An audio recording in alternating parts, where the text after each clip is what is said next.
जय श्री कृष्ण दोस्तों। आज मैं ये वीडियो डाल रहा हूँ सूर्य और शनि की उनके आपसी संबंधों के बारे में, और आपकी कुंडली में यदि सूर्य और शनि जहाँ कहीं भी हो उसके बारे में, उसका क्या परिणाम होते हैं उसके बारे में।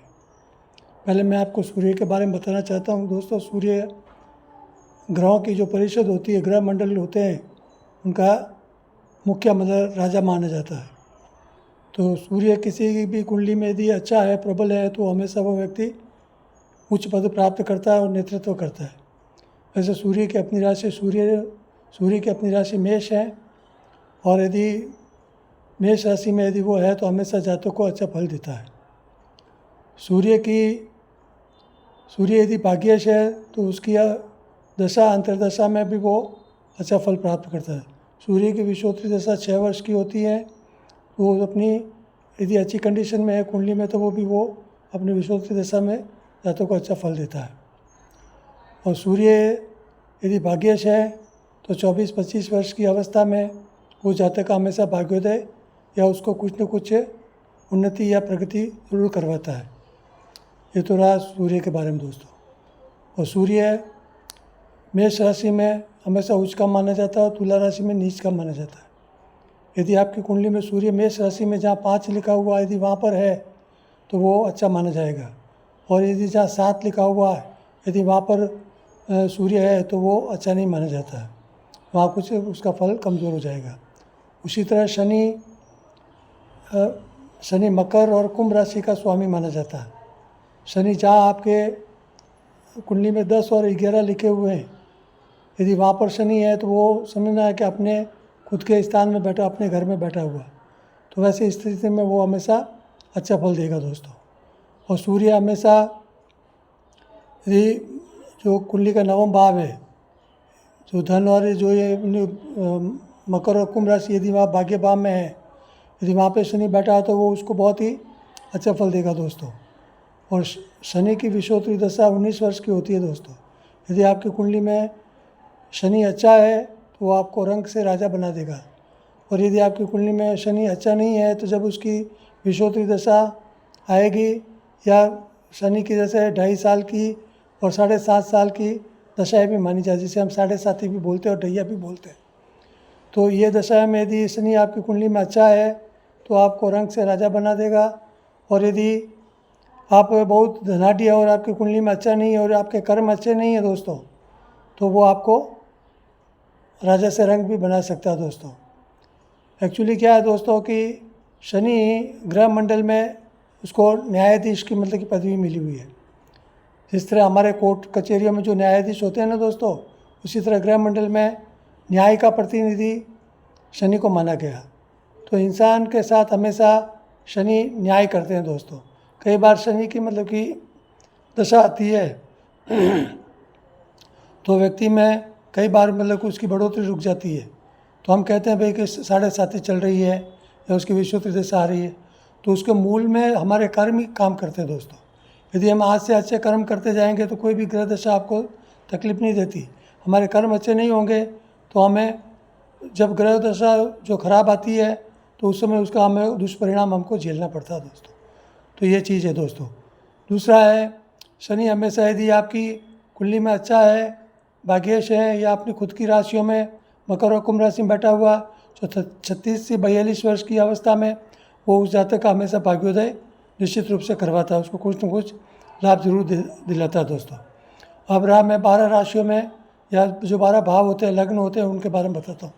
यदि मान लीजिए आपकी कुंडली में जो प्रथम खाना है, पहला भाव जिसे लग्न बोलते हैं, यदि वहाँ पर शनि और सूर्य दोनों साथ में है दोस्तों, तो ऐसा व्यक्ति हमेशा नेतृत्व करने वाला माना जाता है दोस्तों। विशेष करके जो राजनीतिज्ञ होते हैं, जिनमें साम दाम दंड और भेद की जो नीतियाँ होती है राजनेताओं में, जो वही राजनेता सफल होता है जिसमें साम दाम दंड और भेद की जो नीतियों पर चलता है। तो ऐसे लोगों में यदि ये नीतियाँ कोई भी यदि उसको निपुण बनाता है तो वो शनि महाराज और सूर्य दोनों मिलकर बनाते हैं। तो ये चीज़ राजनेताओं में बहुत ज़रूरी होती है दोस्तों। दूसरा, जो न्यायाधीश होते हैं दोस्तों, सुप्रीम कोर्ट में, हाई कोर्ट के, या जो भी छोटी कोर्टें होती हैं उनमें, तो उनमें भी शनि यदि उनका प्रबल होगा कुंडली में तो ऐसे व्यक्ति वकालत में है, न्याय के क्षेत्र में है, या लॉ की जो शिक्षा होती है उनमें हमेशा वो प्रगति करते रहते हैं दोस्तों। तो शनि हमेशा न्याय प्रिय ग्रह माना जाता है और ये हमेशा किसी के साथ में न्याय करता रहता है दोस्तों। अब रहा दोस्तों, यदि आपके लग्न में यदि सूर्य और शनि है तो आप वकालत भी कर सकते हैं क्या, और आप राजनीति में भी अच्छा उसके लिए आप कोशिश कर सकते हैं।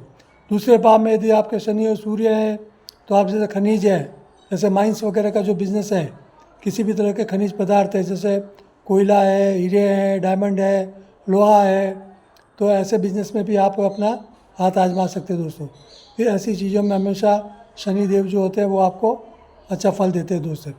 उसके बाद में आपको मतलब कि जो सॉफ्टवेयर का जो बिज़नेस है, जो कंप्यूटर बिज़नेस है, क्योंकि शनि एक्चुअली तकनीक की जो क्षेत्र होते हैं उसमें भी अच्छा लाभ देता है दोस्तों। अब तीसरा भाव दोस्तों, तीसरे भाव में मतलब कि पराक्रम का स्थान माना जाता है। वहाँ पर यदि शनि और सूर्य दोनों हैं तो कंप्यूटर विज्ञान है, साइंस है, एस्ट्रोनॉट है, जैसे कि अंतरिक्ष विज्ञान है, तो ऐसे क्षेत्रों में आपको ज़रूर कोशिश करनी चाहिए दोस्तों। तो भौतिक विज्ञान है, तो साइंस के मामले में यदि आपको रुचि है या गणित के मामले में आपको यदि रुचि है तो आप यदि तीसरे भाव में यदि दोनों ये ग्रह है तो आप उसमें ज़रूर आपको कोशिश करेंगे तो आपको ज़रूर सफलता मिलेगी। चौथा भाव मतलब कि सूर्य और शनि का भाव माना जाता है दोस्तों। तो ये हमेशा क्या होता है दोस्तों कि अपने परिवार में भी कुछ अपने बुज़ुर्गों की दोस्तों ये इज्जत नहीं करते दोस्तों, ये हमेशा माता पिता के विरुद्ध चलते हैं, माता पिता इनको हमेशा बोझ लगते हैं दोस्तों। इसका मूल कारण क्या है दोस्तों कि शनि और सूर्य मतलब पिता है और शनि सूर्य के बेटे माने जाते हैं। तो ये दोनों वैसे पिता और पुत्र ज़रूर है, लेकिन इनमें आपस में कभी बनती नहीं दोस्तों, ये हमेशा शत्रु के रूप में एक दूसरे का व्यवहार करते हैं दोस्तों। तो हमेशा जिसके सूर्य और शनि होगा उनके हमेशा जो परिवार में माता पिता का हमेशा ये अनादर करेंगे दोस्तों, ये चीज़ ज़रूर है। दूसरा, वाहन सुख वगैरह इनको ज़रूर मिलेगा, मकान के सुख ज़रूर मिलेंगे, पैतृक संपत्ति ये हमेशा हड़पने में लगे रहते हैं दोस्तों, तो इसके लिए कुछ भी कर सकते हैं दोस्तों। तो ये चतुर्थ भाव का फल है दोस्तों। दूसरा, पाँचवा भाव में यदि ये शिक्षा का भाव, पुत्र का भाव है दोस्तों, तो ये यदि आप ये न्याय के क्षेत्र में या शिक्षा प्राप्त करके वकील बनना चाहते हैं या न्यायाधीश बनना चाहते हैं या और भी जैसे उच्च नेतृत्व के जो पद है, राजनीति वगैरह, उसमें भी ये जरूर सफल हो सकते हैं दोस्तों। छठा भाव है, छठा भाव में हमेशा ये दोनों पाप ग्रह सुखी बनाते हैं, लेकिन साथ साथ में कामी क्रोधी भी ये लोग बनाते हैं। ये हमेशा कुछ दुराचारी किस्म के होते हैं, ये हमेशा मतलब कि ऐसी चीज़ों में रहते हैं कि जहाँ ये, जिसे हम अपनी भाषा में क्या बोलते हैं कि जैसे सेक्स के बारे में ये ज़रूरत से ज़्यादा सक्रिय रहते हैं दोस्तों। तो ऐसी चीज़ों पे इनको अपना ध्यान रखना चाहिए दोस्तों। वैसे ये गुप्त रोगी भी होते हैं, इनको किसी न किसी तरह के मतलब कि जैसे चर्म रोग वगैरह है, ये सब इनको होते रहते हैं। सातवां भाव में, सातवां भाव वैसे स्त्री का भाव माना जाता है, और यहाँ भी ये एक्चुअली सातवें भाव में शनि हमेशा अच्छा नहीं माना जाता दोस्तों। जिसकी कुंडली में सातवें भाव में शनि है उसका हमेशा अच्छे फल नहीं मिलते हैं दोस्तों। यदि वो जब भी उसकी विषुवत दशा में या 7.5 की आएगी तो उसके बाद से जो भी उसकी जो उन्नति होती है उसको अवनति में परिवर्तित कर देता है दोस्तों, और स्त्रियों के साथ में भी उसके संबंध अच्छे नहीं माने जाते दोस्तों। अब रहा आठवां भाव दीर्घायु का भाव है, और हमेशा शनि का ही भाव माना जाता है आठवां भाव, और ये आयु का कारक भी माना जाता है। तो ऐसे लोग हमेशा पूर्ण आयु जीते हैं दोस्तों। इनकी आयु मिला 80 साल, 90 साल और 100 शतायु तक भी, जिनके आठवें भाव में शनि होता है वो शतायु तक भी मतलब कि लोग जीते हैं दोस्तों। फिर भी यहाँ पे रहने से उनके मतलब कि ये सब दुर्घटनाएं वगैरह होने के चांस वगैरह ये सब होते रहते हैं दोस्तों। अब नवम भाव में हमेशा सुखी भूगर्भ के जो कार्य होते हैं, भूगर्भ के कार्य जैसे माइंस वगैरह है या भूगर्भ शास्त्री है, ASI है, आर्कियोलॉजिकल सर्वे ऑफ इंडिया के जो लोग हैं वो सब इसमें सफल होते रहते हैं दोस्तों। ठेकेदारी वगैरह के काम भी ये लोग करते रहते हैं दोस्तों। अब रहा दोस्तों 10वां भाव में जैसे इंजीनियरिंग के जैसे कि लोहा का भाव माना जाता है, शनि कारक है। तो इसमें से इंजीनियरिंग के वर्क है, जैसे मशीनें बनाना है, यंत्र निर्माण है, तो ऐसे जो इंजीनियरिंग के जो कार्य हैं या बड़े बड़े जो कि जैसे बड़ी बड़ी जो L&T वगैरह जो बड़ी बड़ी कंपनियों के जो मालिक होते हैं ना दोस्तों, इंजीनियरिंग कंपनियाँ, उसमें हमेशा शनि और सूर्य की प्रबलता ज़रूर होती है दोस्तों। अब रहा 11वां भाव दोस्तों। 11वां भाव में हमेशा व्यक्ति धनी होगा। जैसे पेट्रोल पंप है, डीजल है, गैस है, लोहा है, कोयला है, रिफाइनरी है वगैरह है, ऐसे क्षेत्रों में ये इन लोगों को हमेशा सफलता ये शनि और सूर्य के कारण मिल सकता है दोस्तों। अब रहा 12वां भाव दोस्तों। 12वें भाव में हमेशा कोई भी ग्रह हमेशा अच्छे नहीं माने जाते। तो यहाँ पर भी यदि 12वें भाव में सूर्य और शनि है तो ऐसे लोग पाप प्रवृत्ति के लोग होते हैं, दुराचारी भी होते हैं, हमेशा दुखी रहते हैं, आलसी और अपराधी प्रवृत्ति और आतताई प्रवृत्ति के लोग होते हैं दोस्तों। और ज़्यादातर जो ये आतंकवादी किस्म के जो लोग होते हैं दोस्तों, उसमें मतलब कि ये ऐसे योग जरूर, और इनके साथ में यदि मान लो और राहु जैसे वगैरह और भी ग्रह या केतु जैसे और या मंगल जैसे ग्रह और बैठ जाए 12वें भाव में, 6ठे भाव में, 8वें भाव में, तो ये लोग निश्चित रूप से गुंडागर्दी है, आतंकी है, ऐसे लोग ज़रूर होते हैं दोस्तों।